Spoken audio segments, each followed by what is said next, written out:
Greetings Slackers, September Man here, and in today's video, I'm about to start taking this apart.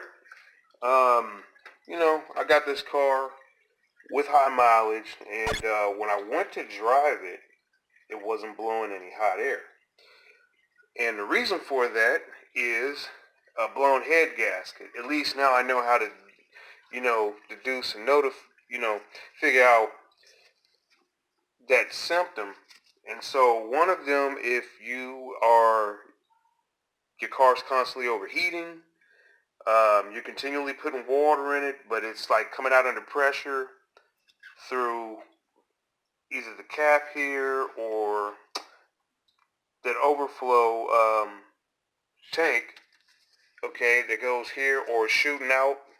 That's because it's building pressure coming off of the exhaust side. Somewhere there's a leak in the head gasket. So there's a lot of stuff that has to be removed, and this is probably about a 10-hour process. Of course, it depends on how fast you work, and if you know all your A's, B's, and C's, because once I get that head off, I'm going to take it over to the head shop, have them resurface it, probably have them clean it up, then I'm going to get it back. And what I'm going to do, and I'll show you here in a video, there's a kit that AutoZone sells. It's by Fail Pro, and you might as well just get the whole kit. And while you're doing all this, plan to make a day or two of it, because that's how long it's going to take to button everything back up, because actually putting everything back together goes pretty quickly. It's just taking everything apart in the beginning. So right now, we're going to start with the air intake, okay, and then the filter housing, which I'm going to go ahead and replace the filter in here because I'm pretty sure it's probably dirty. I'm going to take that off.